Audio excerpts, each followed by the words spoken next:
Howdy, who all my stock market gamblers. Welcome today. I'm Tall Mike. I'm so glad you're here.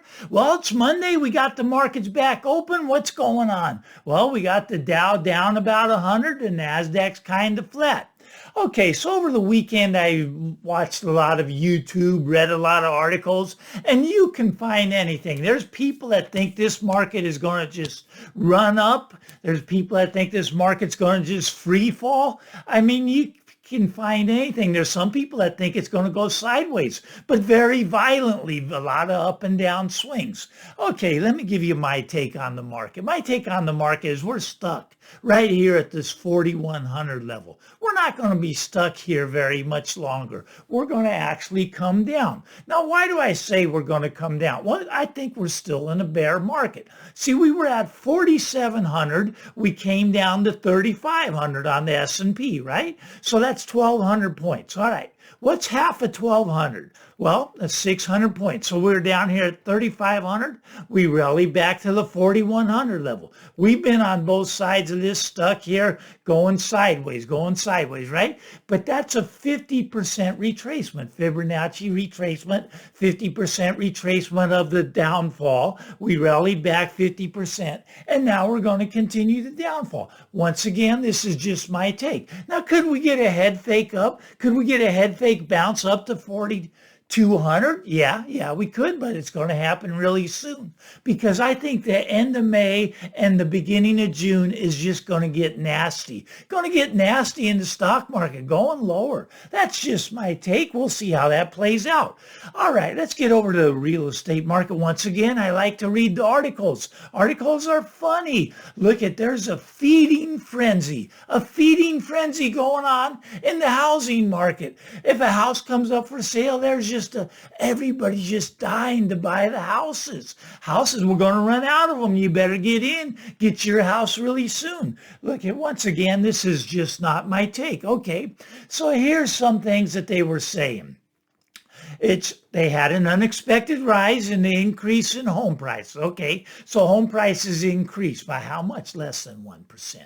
Look, nothing goes straight down, nothing goes straight up. We've been coming down for the last 9 months. Let's take my area, for example. San Francisco or San Jose. They're both doing about the same. Now, they're down 23% from the median in San Francisco and about 20% from the median in San Jose. Now, that's a big drop, right? Okay, so San Francisco median jumped up to 2 million.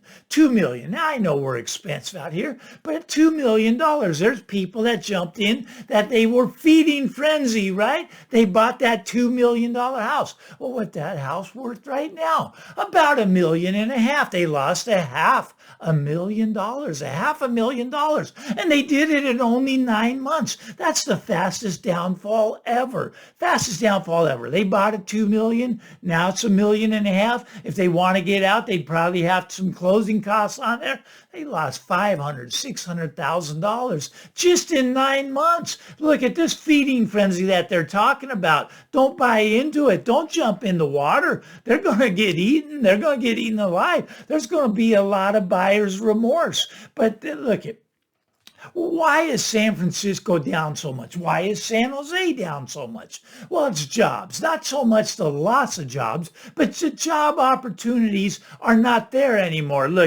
Also, this is because the venture capital money has started to dry up. Now, a couple years ago, let's just say you had an app on your phone for dog walkers. An app for dog walkers. You have an idea for a dog walking app. You could have raised $1 billion, maybe $2 billion for you starting a company with dog walkers. I'm telling you, money was everywhere. Well, that money is kind of drying up right now. There's kind of getting this credit crunch. Why? Well, Silicon Valley Bank kind of started it. That's where a lot of these venture capitalists say, well, they had their money. Well, they got their money out, but a lot of them were actually invested in the stock of Silicon Valley Bank, or they were the bondholders. So a lot of the money's starting to tighten up. It's starting to dry up. So the job opportunities aren't there. there. You cannot go get the job for the dog walking app. They're not hiring right now because they can't raise money to fund their project. You see, the jobs are going away. So what's that done to the housing market? It's sent it a lot lower. Now, I know a lot of you are going to say, but Mike, San Francisco, it's a terrible city. There's crime. There's homeless. People are leaving California. Of course, California prices are collapsing. It could never happen in my area. My area only goes up. And that's probably true. That's probably true. Your area only goes up. It's never going to feed to your area. Now, even in California, we have good areas. See, we got San Francisco and we got San Jose. But a lot of the areas in between are very wealthy areas. And these areas are still relatively strong. People, they have money. They're still buying houses, right? But a lot of the people are running out of money. A lot of the credit is starting to freeze up. Now, I want to get back to that article with this unexpected jump in housing prices. Okay, so we were coming down for 9 months and we had a little blip up, less than 1%. Everybody's saying, get in, get in, get in. This is your last chance. And they say in the article, they continue to go on and say that houses will only go up from here. Oh, that's a miracle, isn't it? Sounds like they live in your area. Well, look, they say they're only going to go up because supply is low and demand is high. Now, I agree supply is low. I think that's going to be changing. You'll see over the course of the next 6 to 9 months, supply will be coming on. I'm going to talk more about that in a second. And demand is high. Now, I agree there is demand out there, but the demand cannot afford the prices we're at right now. Now, they say that prices are only going to get higher from here, and so you better jump in to the feeding frenzy. Now, here's what's really fun. This one, I mean, I've been a real estate broker for, oh God, like 100 years, right? Forever. And this is something new. I've never heard this one before. They're now saying, this article says that, look at interest rates going up, right? As we went from 3% mortgage rate to 7%. You know what that's doing? That's making house prices go up more. Really? Really? I mean, doesn't that sound a little backwards? When interest rates go up, houses tend to go down. But here was their argument. As interest rates go up from 3% to 7%, no one's ever going to sell their house because they're locked in, right? So this rise in interest rates is making house prices go up. Now, let's think about this. Well, let's raise mortgages to 10, 15%. Let's see, well, house prices must really be going up then, right? Because that person with the 3% loan on their house, there's no way they would sell their house if mortgage rates go to 15 or even 20%. They would never, ever, ever sell. Of course they would not sell. Now their house would go from $1 million down to about $100,000, but they'd sit there and they'd say, I'm not going to sell. I'm locked in at 3% at $1 million. Why would I sell? I'd have to buy back at $100,000 at a higher interest rate. It's just stupid reasoning, right? But that's what real estate agents are not going, they're now going to tell their clients this. They're going to tell their clients, hey, you better get in. We got this feeding frenzy going on. And as rates go higher, prices of homes are only going to go up because nobody's going to sell. They're locked in at 3%. I'm telling you, raise mortgages, which I do think they're going to get to. I think they're going to get to 10%, maybe even higher. You raise them up there, you're going to see this sell-off. It's going to be epic, I'm telling you. The sell-off in the housing market, sit back. Don't buy into the feeding frenzy. Look, I know my views. They're not popular. People don't want to hear that their house is going to go down by 50%. Nobody wants to hear that. That's their largest investment. That's what the old people are hoping to retire on, the value of their home. All their money's tied up in their home. So many people have their whole net worth in their home. And when I come around, a guy like me, I got just a computer and a microphone, but I'm sitting here telling you it's going to go down by 50%. 50%. But Mike, San Francisco's already down 23%. You're telling me it's going to go down another 25%? No, I'm telling you, it's going to go down another 50% from here. Here's why. Here's why. Look at home prices in San Francisco, right? Okay, the median's right around, I'm using rough numbers. These aren't exact, right around 1.5 million.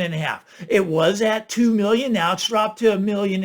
Okay, where was it in 2012? Well, it was down about half that, about $750,000. I think we can go back to 2012 prices. Now, people will tell you I'm crazy, and I get that in the comments. Mike, you're an idiot. You know absolutely nothing about real estate. And they may be right. In their area, it only goes up. Now, look, I was out talking with some friends in a group of us, and a topic turned to real estate. I didn't want to bum anybody out. So I asked them what they thought about commercial real estate. Do they think commercial real estate could drop by 80 or 90%? And all of them, everybody agreed with that, right? Everybody, oh, I can see that. They're sitting vacant. They can't get rent. Everybody working from home. I can see commercial real estate coming down 80%. No problem. Well, what about your house? Could it drop 40 or 50%? Oh, Mike, it could never drop that. I live in a great neighborhood.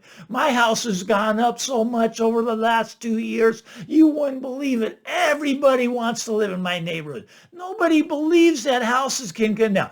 Commercial real estate, that can come down by 80%, but it's not going to affect your house. That's what people think. They don't get that these are tied together. These are really tied together. Look at Silicon Valley Bank in this Silicon Valley area here.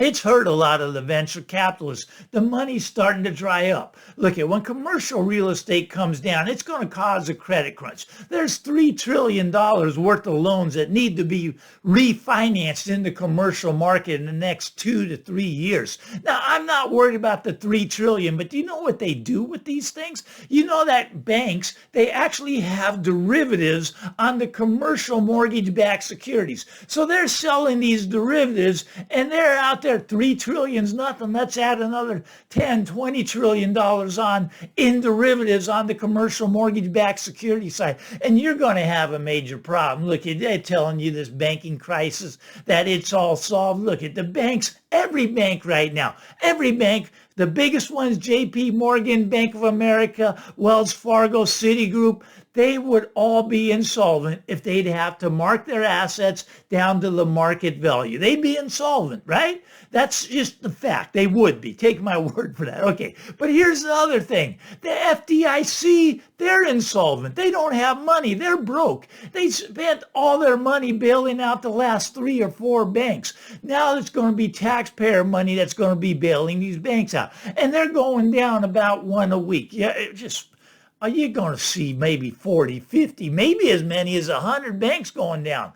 Look, we used to have, like, back in the 1980s, that's when I was still alive, back in the 1980s, there was like 15,000 banks in this country. Now we're down to like 4,000 or 5,000. They want to get it down to about 4 or 5. They want to only have the big banks so they can bring in this commercial, the CBDC. Okay, they want to bring in this coin that's backed by the Fed, right? It'll be digital. It'll be like your Bitcoin, except it'll be government controlled by the Fed. That's what they want to bring in when they wipe out all the little banks. The little banks are going to get wiped out. Well, who makes the house loans? A lot of these little banks are the ones that make the house loans. They're the ones that make the mortgages. Now, if you can't get a mortgage to go out and buy a house, what happens? You don't buy the house. Well, what if someone has to sell? Well, the price goes down and goes down really quick. It's going to be epic to sell off when it starts to happen. Now, I get it. My views aren't popular. I get it. I'm going to be wrong until I'm right. And I could be wrong another 2, 3, 4, 5 years. I could be wrong, but then I'm going to be right. And you're going to go, oh, crap. Mike was right. Maybe I should have listened to that guy. Anyways, I'm Tall Mike. If you enjoy this stuff, get out there. Have a great day. It's Monday. Give me the thumbs up before you leave, though. Why not? If you really like it, punch that subscribe button. I want to talk to you more later in the week. A lot of exciting stuff going on. Get out there. Enjoy the day. Bye-bye now.